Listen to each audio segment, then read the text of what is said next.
ভারতবর্ষ অনেক বড় জায়গা, ভারতবর্ষের অন্য যে কোনো প্রান্তে গৌরসুন্দর আসতে পারতেন, কিন্তু এলেন না। কোথায় এলেন? না, সিধাম নবদ্বীপে। বললেন তার একটা কারণ এখানে শাস্ত্র বললেন, দিয়েছেন। সেটি হলো, এখন ভগবান আমার গোবিন্দের খুব শিরোপীড়া হয়েছে জানো। তো ভগবানের যখন খুব শিরোপীড়া হলো, এমন সময় দেবশ্রী পাদ তিনি দ্বারকা এলেন। বললেন, এ কি প্রভু, তুমি এমন চটপট করছো কেন? বললেন, দেবশ্রী নারদ, জানো আমার না খুব শিরোপীড়া হয়েছে। বললেন, যাবে কিসে? বললেন, একটু ভক্তপদ রজ, যদি একটু ভক্তপদ রজ দিতে পারো আমার মাথায়, তাহলে শিরোপীড়া দূরীভূত হবে। বললেন, এই কথা, এ আর এমন কি? চললেন দেবশ্রী পাদ একটু ভক্তপদ রজের জন্য ছুটতে ছুটতে তিনি ঢেকির পিঠে চড়ে কোথায় এলেন জানো? তিনি এসে পৌঁছালেন কোথায়? ব্রহ্মলোকে। এসে প্রজাপতি ব্রহ্মাকে বললেন, বাবা ওই চরণ দোকানে দাও তো, কারণ ব্রহ্মার মানুষ পুত্র দেবশ্রী পাদ নারদ। বললেন, কিরে চরণ নিয়ে কি করবি? বললেন, আমি না গো, ওই যে গোবিন্দ আছে না, গোবিন্দের খুব শিরোপীড়া হয়েছে, তো যদি একটু চরণধুলি ভক্তপদ রজ দেওয়া যায়, তাহলে তার শিরোপীড়া দূরীভূত হবে। এই কথা শ্রবণ করে প্রজাপতি ব্রহ্মা আজকে বলছেন, আহম্মক, হ্যাঁ, আমি চতুরানন ব্রহ্মা, চতুর্মুখে আমি গোবিন্দের গুণকীর্তন করি। তিনি আমার আরাধ্য ভগবান, যার বিষ্ণুর নাভি পদ্ম থেকে আমি সৃষ্টি হয়েছি, হ্যাঁ, আর গোবিন্দ থেকে বিষ্ণু সৃষ্টি হয়, হ্যাঁ। তাই আজকে আমার আরাধ্যর মাথায় কিনা আমার চরণ রজ দিতে এসেছিস? চরণ রজ নিবি বলে, হ্যাঁ, দূর হয়ে যা সেখান থেকে। তারা খেয়ে আজকে দেবশ্রী পাদ ভাবছেন, কোথায় যাই কোথায় যাই, ভাবছেন আছে একজন ধুলো মাখা মানুষ, কিন্তু সঙ্গে ধুলো ছাই বর্ষ মেখে থাকে, তার কাছে গেলে ধুলার কোনো অভাব নেই। এলেন কৈলাসে, দেবদেবী মহেশ্বরের কাছে। দেখলেন কৈলাস পর্বতে দেবদেবী মহেশ্বর বসে আছেন। বললেন, ওই চরণ দোকানে একটু আগিয়ে দাও তো। দেবদেবী বলছেন, কী হবে চরণ নিয়ে? বাপ, চরণ নিতে চাস কেন? বললেন, না, একটু ধুলা নেব। বলে, ওই দোকানে পড়ে আছে, ধুলা নিয়ে যা, কত লাগবে? বলছে, না না না, ওই ধুলা তো হবে না, তোমার চরণ থেকে ধুলা নিতে হবে। বলছে, কেন রে, কী করবি? বলছে, আমি না গো, ওই যে গোবিন্দ আছে না, সেই গোবিন্দের খুব শিরোপীড়া হচ্ছে, তার মাথায় দিতে হবে।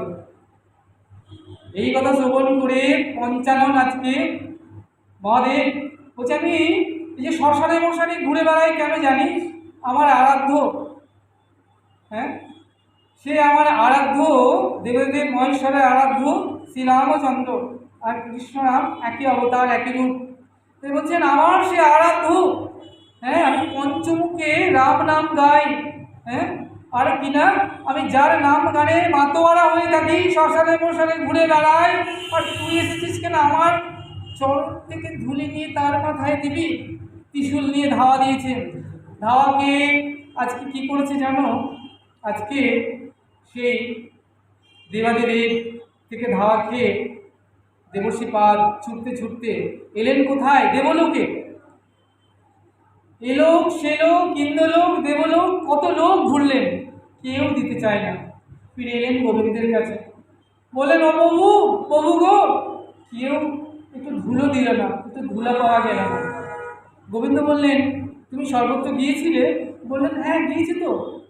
বললেন, তুমি বৃন্দাবনে গিয়েছো কি? বললেন, না যাইনি। বলছে, যাই, একটু ঘুরে আসো সেখান থেকে। দেবশ্রী পাদ বৃন্দাবনে এলেন, সমস্ত ভোজকবিরা ঘিরে ধরলেন, বললেন, বলো আমাদের প্রাণনাথ কেমন আছে? তুমি তো তার সঙ্গে থাকো, তার কাছ থেকে এসেছো, বলো প্রাণনাথ কেমন আছে? দেবশ্রী পাদ বললেন, প্রাণনাথ তোমাদের ভালো নেই। কেন, কি হয়েছে? না, তার খুব শিরোপীড়া হয়েছে। বলছে, যাবে কিসে? একটু ভক্তপদ রজ। বললেন, ও এই কথা। তখন বললেন, নেবে কিসে? অমনি দেবশ্রী পাদ মাথায় ছিল নামাবলী পেতে দিলেন। বললেন, শোনো, ধুলি তো দেবে, কিন্তু বলছে যে গোবিন্দের মাথায় শিরোপীড়ার জন্য ধুলি দেবে তাই কিন্তু অনন্ত নরকে যেতে হবে। অমনি ব্রজদেবীগণ বলছেন অনন্ত নরকে যেতে হয় যাব, কিন্তু আমাদের প্রাণনাথ তো সুখে থাকবে, আমার যা হবার তাই হবে, তুমি কেন দুঃখ পাবে, তুমি সুখে থাকো, ওগো সুখময়। তাই বলেন আমাদের যা হবার তাই হবে, আমাদের প্রাণনাথ তো সুখে হবে।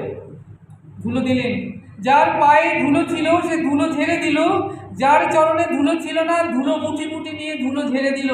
কোথায়? ওই নামের উপরে, নামাবলীর উপরে। এখন এক পুতলা হয়েছে, দেবর্ষিপাদ ওই পুতলা মাথায় করে নিয়ে চলেছেন। কোথায়? দ্বারকায় এলেন। এসে দেখছেন কি আশ্চর্য, গোবিন্দ আনন্দে তিনি রুক্মিণী সত্যভামা সবার সঙ্গে, মহিষীদের সঙ্গে আনন্দে হাসি মেতে রয়েছেন। বলছে দেখি বাবু, এই তো তোমাকে দেখে গেলাম, তোমার খুব শিরোপীড়া হয়েছে, তুমি কষ্ট পাচ্ছ, এর মধ্যে তোমার শিরোপীড়া দুর্বিত হলো, সেরে গেল? বললেন হ্যাঁ ধুলো মেখেছি। বললেন ধুলো মাখলে কোথা থেকে? ধুলো তো আমার মাথায় পুটলায়। বললেন হে দেবর্ষিপাদ, তুমি এত জানো আর এটা জানো না? তুমি ধুলোটা কোথায় এনেছো? নামাবলিতে। ব্রজদেবীগণ চিন্তা করছেন যদি আমরা গামলায় করে ধুলো দিই, পাত্রে ধুলো দিই, ধুলো নিয়ে যেতে দ্বারকায় সময় লাগবে, ততক্ষণ বধূ কত কষ্ট পাবে। আমাদের এক্ষণ এক মুহূর্ত সে বিরহ, সে যন্ত্রণা, সে কষ্ট, বধূর কষ্ট আমরা সহ্য করতে পারবো না। তাই নামের উপর ধুলো দিয়েছে। তাহলে নাম নামই অভেদ, যেই নাম সেই কৃষ্ণ। তাহলে কৃষ্ণ নাম আর কৃষ্ণ তো আলাদা কিছু নয়। আর উনি শিরোপীড়া সেরে গেছে। আর গোবিন্দ বলছেন যে এই তো ধুলো মেখেছি, শিরোপীড়া সেরে গেছে। এখন দেবর্ষিপাত করেছে মহাবিপদে। এখন ব্রজগোপীর চরণ রেণু কি করবেন, কোথায় রাখবেন? এ তো যেখানে সেখানে রাখা যাবে না। ফিরে এলেন আবার বৃন্দাবনে।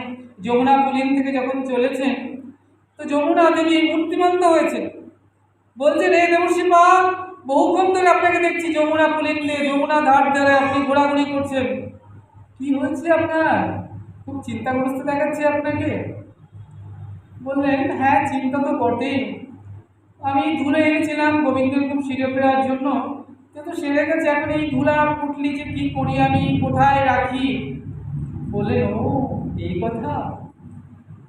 জানো দেবর্ষিপাদ, আমি গোবিন্দের চরণ রজ পেয়েছি, কিন্তু ব্রজগোপীর চরণ ধুলি পাইনি। তাই যদি ধুলা দিতেই চাও দাও না, আমার পক্ষে ঢেলে দাও না। অমনি দেবর্ষিপাদ বলছে তাই, বা এতে চমৎকার, নাও না, কত নেবে নাও না। অমনি ঢেলে দিলেন ধুলি, ওই যমুনা বক্ষে ধুলি ঢেলে দিলেন। আর যমুনা ওই ধুলি পেয়ে মহানন্দে বইতে বইতে কোথায় এলো না, সে বৃন্দাবন থেকে বইতে বইতে এলেন এলাহাবাদ প্রয়াগে, গঙ্গা যমুনা সরস্বতী ত্রিবেণী সঙ্গমে। যখন সঙ্গমে এলেন সেখানে আজ গঙ্গা মূর্তিমন্ত হয়েছেন। বলছে ও যমুনে, যমুনে তোর এত আনন্দ কিসে? আনন্দে তুই ছলাতে ছলাতে নৃত্য করতে করতে আসছিস, আজ যেন বেশি আনন্দ তোকে দেখে মনে হচ্ছে। তোর এত আনন্দ কিসে? বলে আমি পেয়েছি, আমি পেয়েছি, ও গঙ্গে আমি পেয়েছি। বলে কি পেয়েছিস? বলে আমি ব্রজগোপীর চরণ রজ পেয়েছি, চরণ ধুলি পেয়েছি।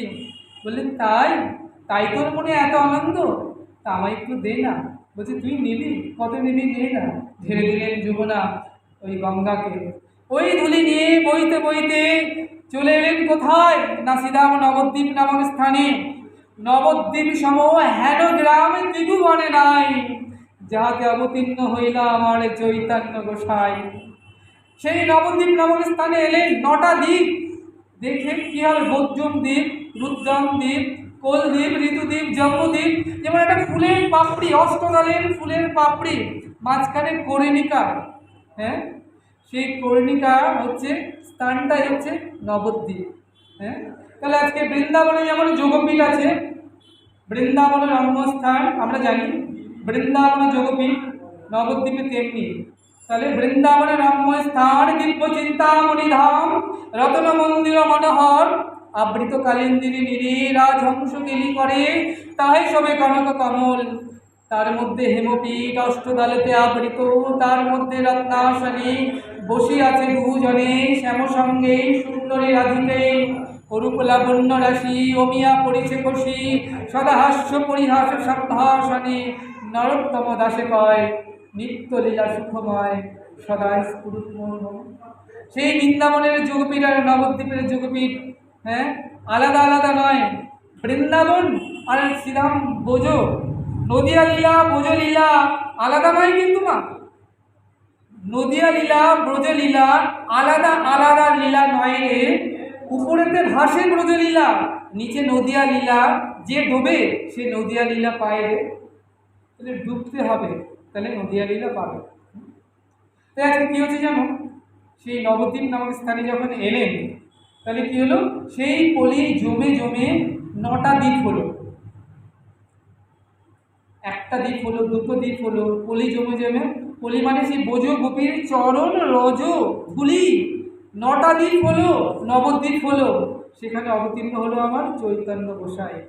তাই বলে নবদ্বীপ সমগ্রাম ত্রিভুবনে নাই, তাহাতে অবতীর্ণ হইলে আমার চৈতন্য গোসাই।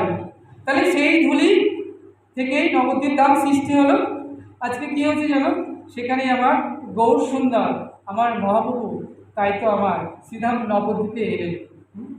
তাই কেন এলেন না, আমাদের মতো কলিয়াত জীবকে, হ্যাঁ, সে ধন দেবেন। কোন ধন না, অনার্পিত সে ধন, যা কখনো অর্পিতই হয়নি, সেই ধন তিনি দান করবেন বলে। তাই আমরা বললাম যে তুমি তো এবার পতিত পাবন হয়ে এসেছো, এর আগে তো তুমি এমন পতিত পাবন ছিলে না। আমি তো বড় পতিত, তুমি পতিতকে তরাবে বলে এসেছো পতিতে পাবন রূপে। এবার আমা হতে জানা যাবে, সবাই পেল সে ধন। হ্যাঁ, আমি রইলাম বসে, বড় আশায় বসে রইলাম। পতিত পাবন গৌর হরি, হ্যাঁ, কবে একটু কৃপা আসবে, কবে সে ধনে লাভ করব। সবাই পেল সে ধন, আমি রইলাম বসে। আজ আমা হতে জানা যাবে তুমি কেমন পতিতে পাবন গৌর হরি। শুধু আমাকে নয়, জগৎ ভরে জগৎ জীবদের প্রতি যেন তোমার করুণা বর্ষিত হয়। হে পতিতে পাবন গৌর হরি, এই বাসনা রেখে গেলাম আজ তোমার চরণে। হ্যাঁ, যেন তোমার করুণার ধারা, করুণার বরিশন যেন সকল জীবের প্রতি সঞ্চারিত হয়। আজ এখানে মা আমাদের সময় হয়ে গেছে, আমরা আজকে গৌর কথা এখানে আস্বাদন করছিলাম। আজকে আমাদের এখানে ভাগবত কথার বিশ্রাম রাখতে হবে, কারণ অনেকটা সময় হয়ে গিয়েছে। আবার যদি তোমাদের মতো রসিক শ্রোতা, হ্যাঁ, এমন প্রেমিক ভক্তের সান্নিধ্য লাভ হয় শ্যাম সুন্দরের, আবার হরিকথা হবে। একথা বলে আজ এখানে মা ভাগবত কথায় বিশ্রাম রাখছি।